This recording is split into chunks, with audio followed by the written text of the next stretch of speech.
You don't know the power of the dark side.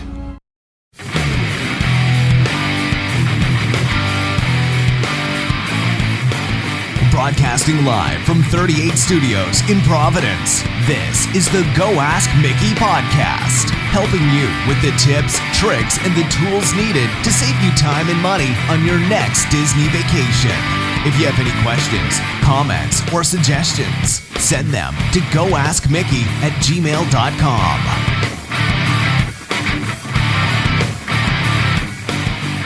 Hey, what's up, everybody, and welcome to episode 11 of the Go Ask Mickey podcast. My name's Jerry from goaskmickey.com, and joining me in the studio today is the amazing Fast Eddie. If you have any questions, comments, or suggestions, send them on over to goaskmickey@gmail.com. On this week, we have some Disney news and some listener questions. If you have a question you want answered on the show, send that over to goaskmickey.com.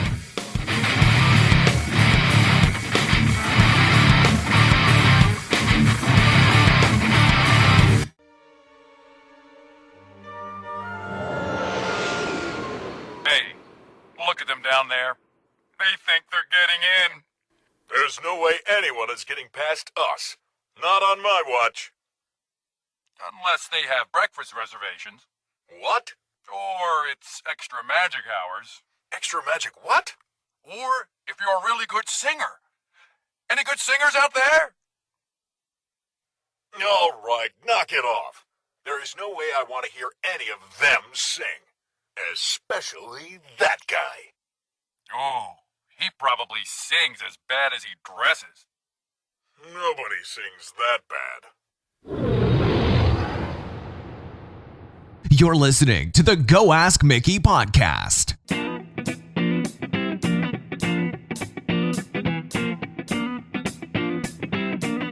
We have your listener questions coming up, but before we get into that, let's see what's going on around the world.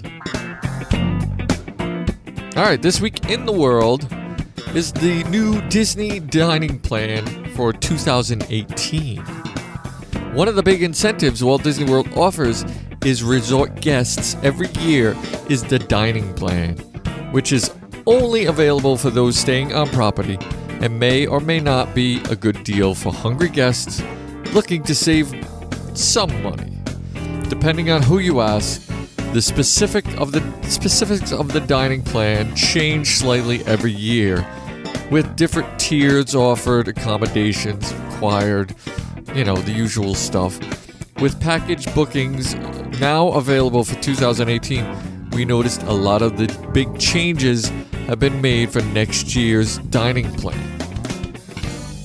So now, which you definitely should consider, the rumored change for next year is the alcohol part of it.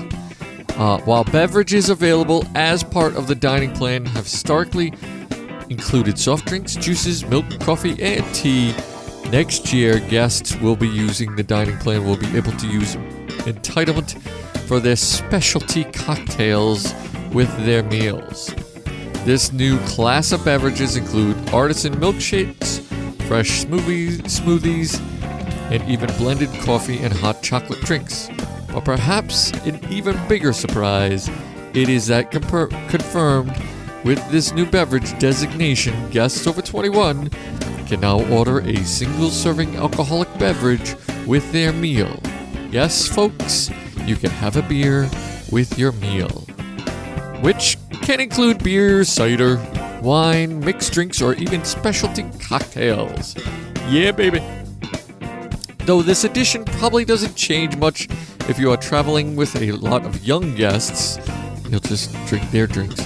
If your party has a number of guests over the age of 21 who drink alcoholic beverages, this new addition could be a game changer, as alcoholic drinks can be double or triple the cost of a traditional beverage and can change the potential value of this year's dining plan substantially. Meaning, if you have 5 people and everybody's over the age of 21 and you all drink and you're on the dining plan, you just made out big time. So, however, Speaking of changing the math, we also have confirmed that information for pricing for next year's dining plan as well, and no one's surprised costs are going to be higher in 2018, but you might be surprised by how much the cost is going to go up. While there's value to be had with the new drink policy, nothing is ever truly free, especially for Disney. And as expected, prices for Disney dining plan are up for 2018 by several dollars. However, the price hikes for 2018 are actually not as bad as it has been in the past years, suggesting that Disney has found a ceiling for the cost of the dining plan. Here's the breakdown. Dining plan offers per guest per night of resort stay, as well as each dining plan will get a single guest daily quick service plan of $52.49 for an adult. That is up from $48.19 last year. And $21.75 for a child 3 to 9. It's up from $20.88. Now you get 2 quick service meals, 1 entree, and a beverage specialty included, 2 snacks, refillable mug, and a standard dining plan is $75.49 adult. That is up from $69, so that's going up a little bit.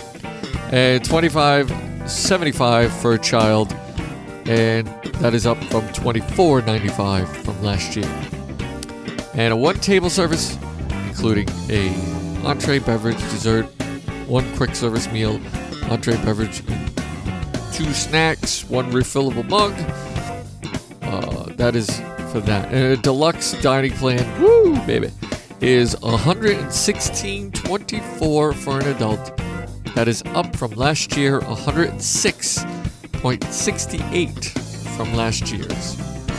And this year it's $39.99 for a child, and that is up from $38.75 from last year.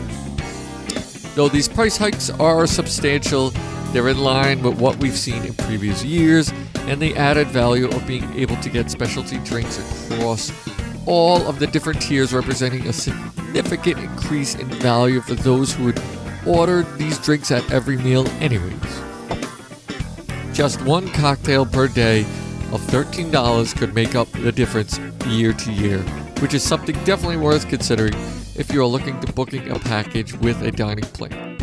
Of course, all the dining plan changes are only for 2018 and do not go into effect until January 1st.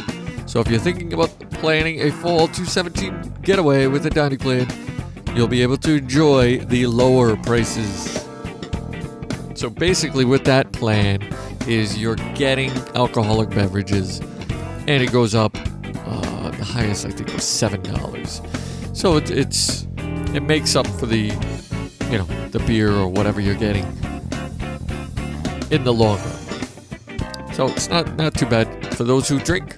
Yay, win. All right, we'll be right back with the next news story.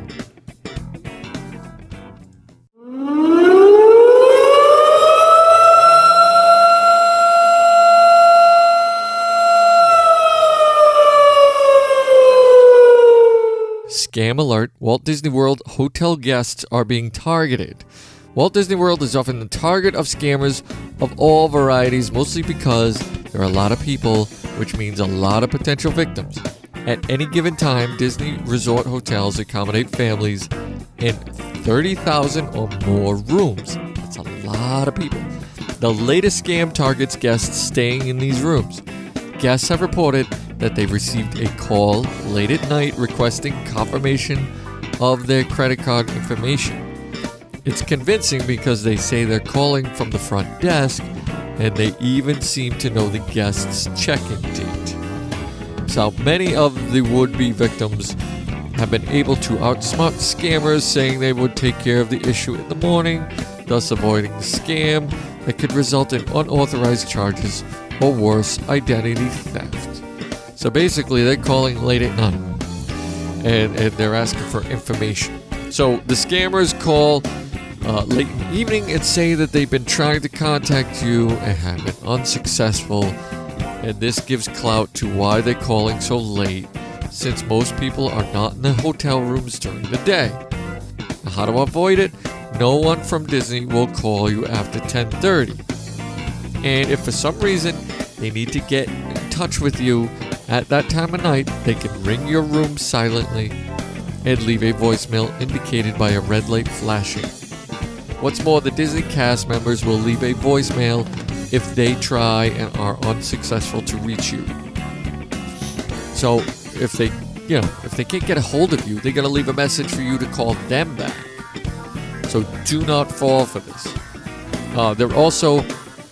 Scammers will probably know some basic information, even if it's nothing more than a good guess, and to use this to convince you to provide more information. People have been falling for this.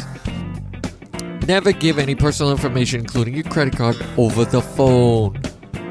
And avoid posting any travel information on social media. So when you're going away, you're on Facebook, and you say, hey, we're going away, we're staying at such and such a place, and we're going from this day to this day. Hello, don't do that. If they know your name, they can find more information to help verify your identity and yours. So they will use that against warning signs. They often do flyers. Now flyers, you'll find flyers slipped under your door for transportation, entertainment, and especially food delivery. The pizza one is a big popular one. They offer free, pizza delivery. To call this number, give you a credit card, and we'll bring a pizza. They never bring you pizza.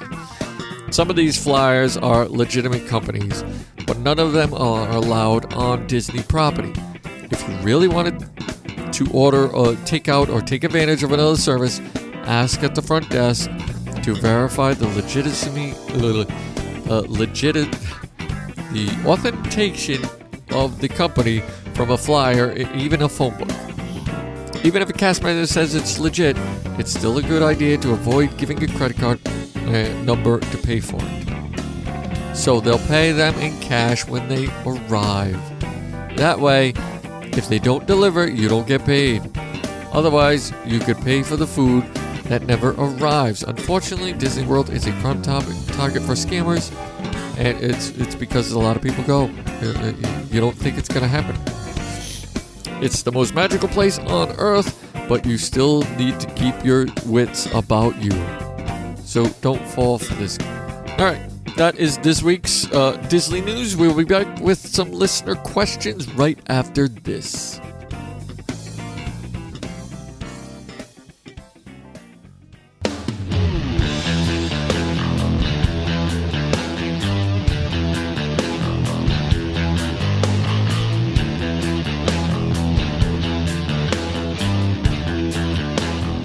All right, we have Mark from Georgia is first up, and he asks, so in the many years we've been going to Disney, we have always looked at booking a table at Hoop-Dee-Doo Review, but have never actually done it. Looking for people who have done it, do you think it's worth the money? And how is the food? All right, well, there's many aspects of the Hoop-Dee-Doo Review, and there's so many different parts to this restaurant, this resort at the Fort Wilderness Campgrounds. And for one, it's very difficult to get to. It's probably the furthest out restaurant you're going to get at Walt Disney World. Now, you have to book a reservation, and there are different tiers to this reservation package, so you're going to pay more money for a better seat. So the various shows and attractions at Walt Disney World Resort have always been popular, and many guests plan their days not only around the parade and the show schedules, but also meals and dinner shows. With 35,000 performances and more than 10 million guests who have seen this show by far. The Hoop-Dee-Doo Musical Review is one of the most popular dinner shows at the Walt Disney World, and it's located in Pioneer Hall at Fort Wilderness Campgrounds. The Hoop-Dee-Doo Review is performed 3 times a night, 7 days a week, That's a lot. And as many other advanced dining reservations, guests call months in advance for one of the coveted seats, and there is almost always a cancellation line at each show. So if you can't get a table or can't get a reservation, you will be put on a cancellation list, and hopefully something opens up. From those who are loyal followers of the show to those who haven't seen it at all, of the Wilderness Vaudeville Dinner Show.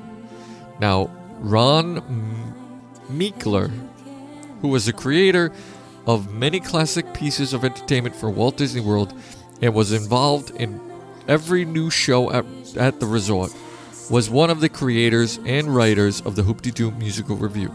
The show, which is considered one of the longest continuously running musicals in American theater history, if not the longest, holds a special place for everyone who has seen the show. It's a great show. When you first try to describe the show to someone, typically look at you skeptical but interested. It's not until someone experiences the show for the first time do they understand the undying love and affinity for the show. For all its longevity, the evolution of the Hoop-Dee-Doo Revue has just as many do-si-dos as a square dance. According to Ron, the script for the Hoop-Dee-Doo was a collaborative effort.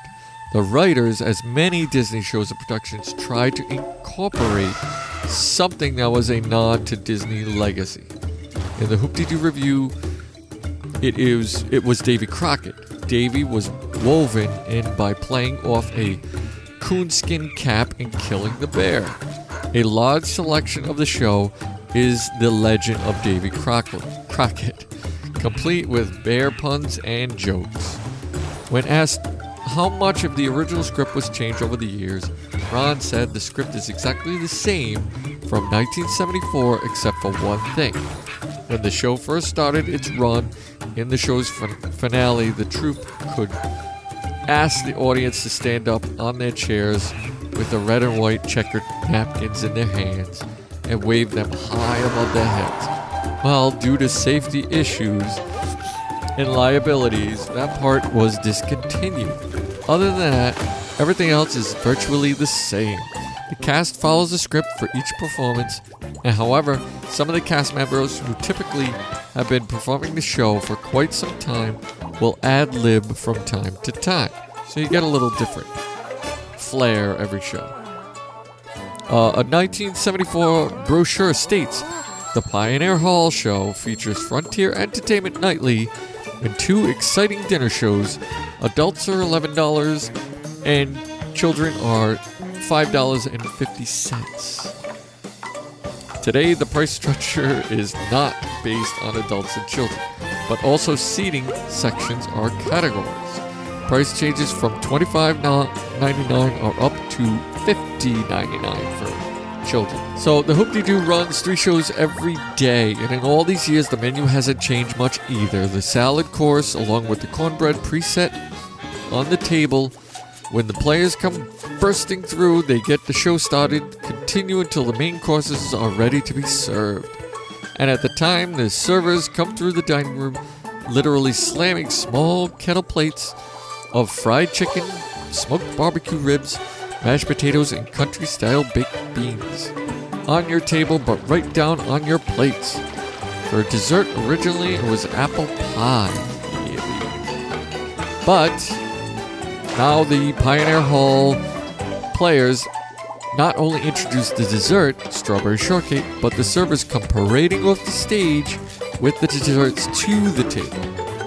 So the Hoop-Dee-Doo Revue is one of those shows that cannot be the first time visitors list. But once you go and experience not only the majestic Pioneer Hall, chow down all you can eat victuals, and there are a variety entertained by the Pioneer Hall players, but understanding what went into creating this toe-tapping review will put you at the top of your list on all future visits. So, back to Mark's question is, it is so worth it, I think, if you have a family, of how many kids, the kids are going to love it, you're going to love it, it's difficult to get to. You have to get to Magic Kingdom and take the boat over to Pioneer Hall, Fort Wilderness. It's a 10-minute boat ride. But the problem is getting from your resort to the Magic Kingdom, then jumping on the boat and getting it over to the Fort Wilderness. That can be a trek. If you do decide to drive, you're driving to the opposite side of the Fort Wilderness campground, and you have to take an internal bus to Pioneer Hall. Same with an Uber. If you get an Uber or a taxi, it's going to drop you off in the front, and you have to get an internal bus to Pioneer Hall. Or you could walk, but that's going to take time too. So the problem with this is getting there. I would suggest planning a good hour or hour and a half of travel time to get there, because it's you never know what can happen, and you don't want to miss that reservation. So I would suggest doing it because I think the food is great. You got free beer, free wine. And the food is all you can eat. So it's worth that alone, and you're getting a show all at the same time. So it's a double shot. To Mark, I hope you're listening, and I would definitely go with this. All right, that is that. And we will be right back. You're listening to the Go Ask Mickey podcast.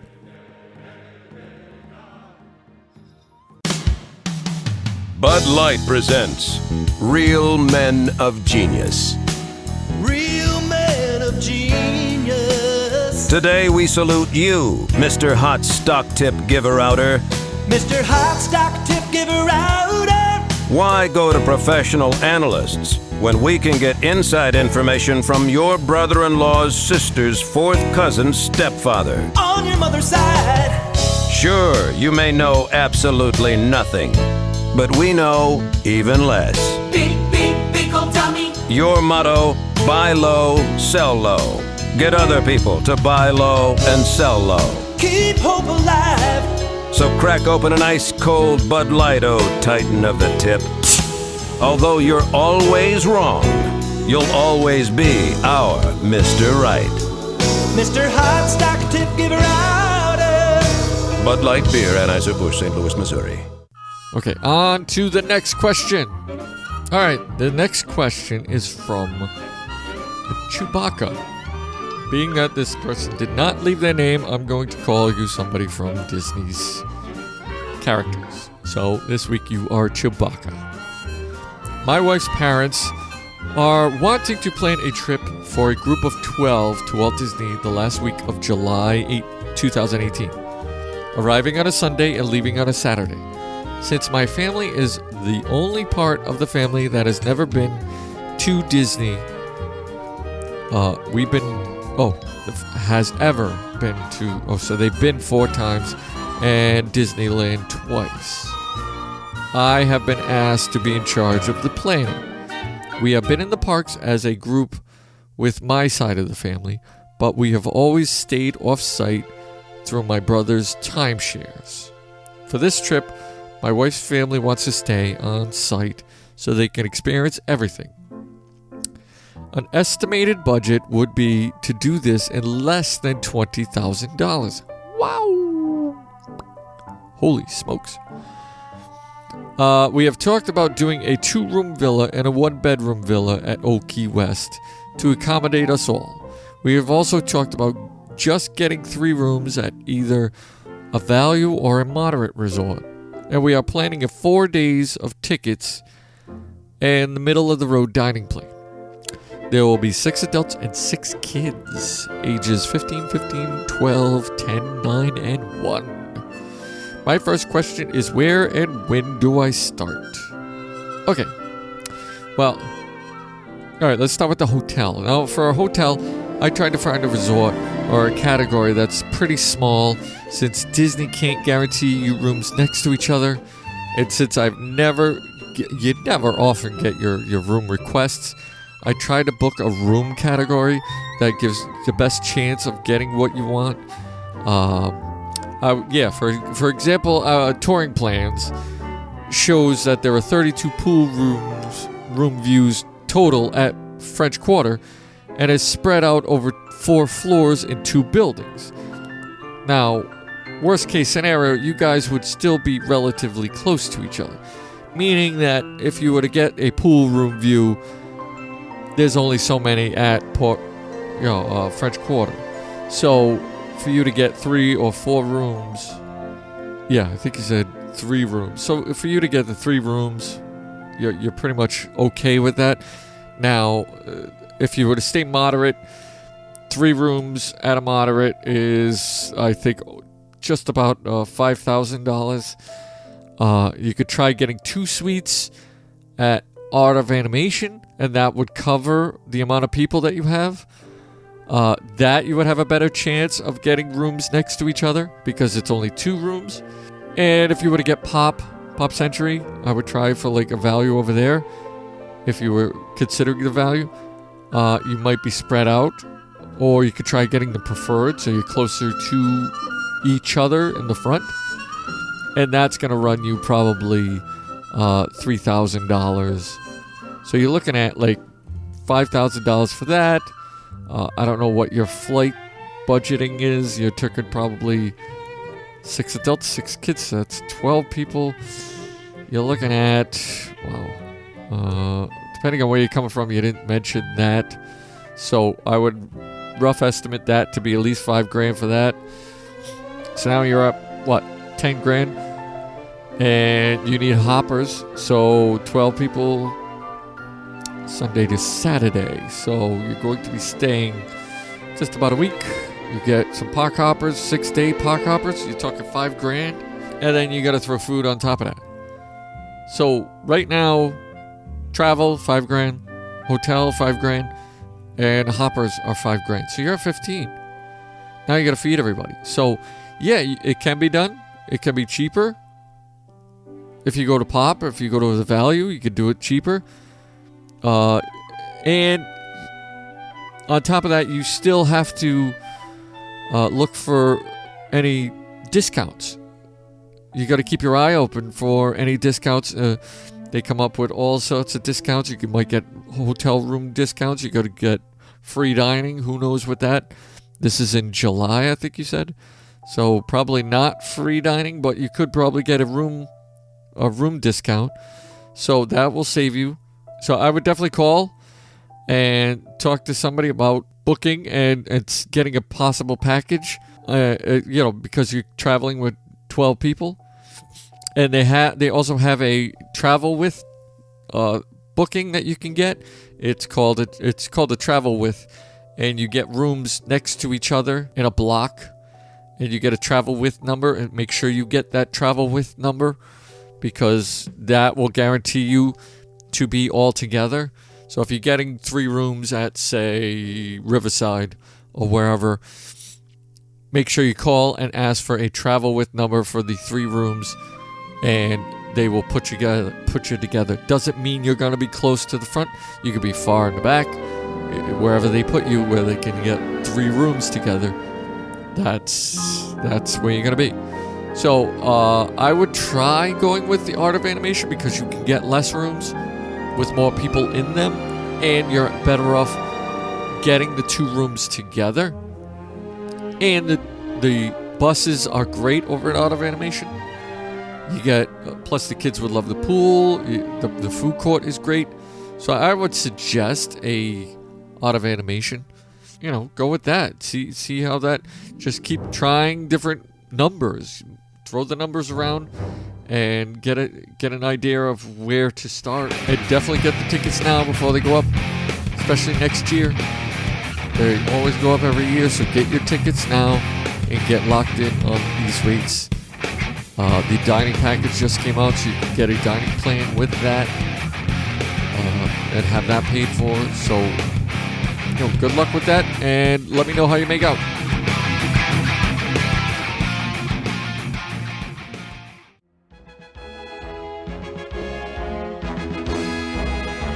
All right, welcome back, and this one is from Mr. Incredible. This is a bounce back offer. I currently have a trip planned in December with free dining, and I'm going back in May.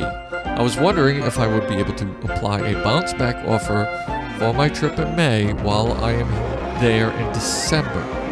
I am also trying to get an idea what typical bounce back offers are like. Heard they are pretty good, like free dining, etc. Yes. Yes and no. Yeah. The December trip with free dining. Yes, you can do that. That's if you already have that. Oh, you already have a free dining plan. Okay.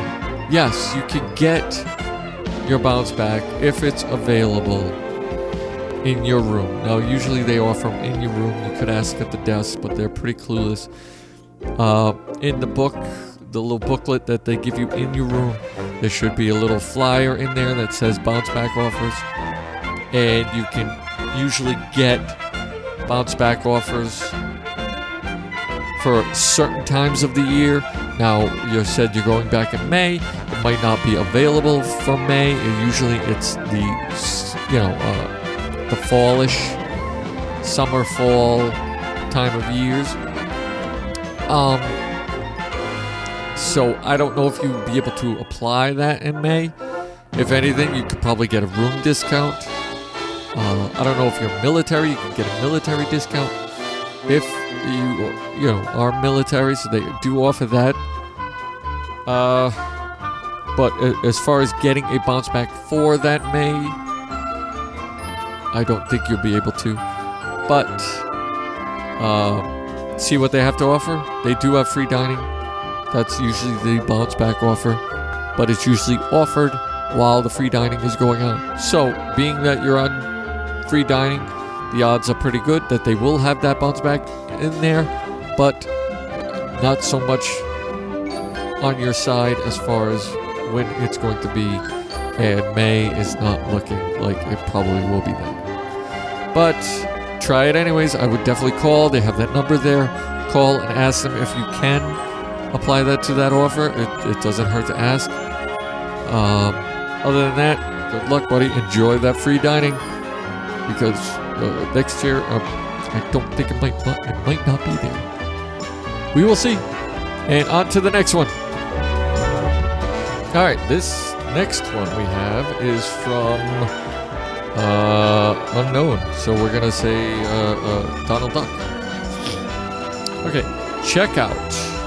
We're checking it out. We are staying at Animal Kingdom Lodge for the first time in August. We upgraded our pop to Animal Kingdom Lodge, and we are so excited. I moved our flight home on checkout day from 2:30 to 8 p.m. to spend more time at the resort. But will we be able to do that? We've had late flights before where we've checked out and stored our bags and went to a park. But will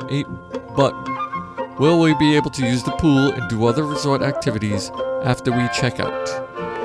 Yes and yes, because if you move your flight back, yes, if you're doing the Magical Express back to the airport, they leave 3 hours before your scheduled flight. So if you have an 8 o'clock flight, they're going to pick you up at 5 o'clock at the resort.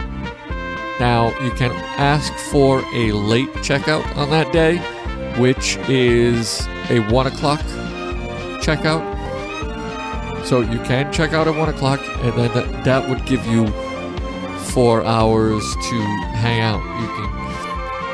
What we usually do is we put our bags at the bell check, leave them there. You can do that there. You can use a pool, you can do whatever. Make sure you bring some clothes, have all the stuff that you need, because you're not going to be able to go into a room. They do have bathrooms that you can use at the pools, but you can't go back into a room, take a shower, do all that stuff. So, yes, you can definitely hang out, do whatever you want. It's for a few hours. Enjoy the resort. And we do the same exact thing. We get the last flight out and hang out at the resort. You can even go to the park in the morning, come back, take a shower, have some lunch, chill out for a little bit at the pool, and jump on a plane. That's the best part.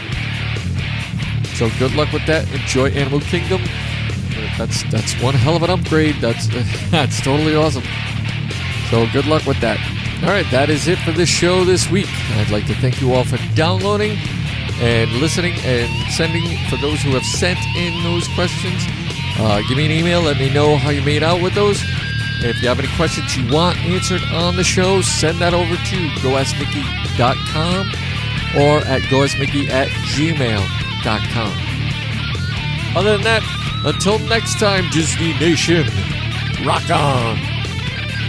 Head on over to goaskmickey.com or check us out on Facebook or leave us a review on iTunes.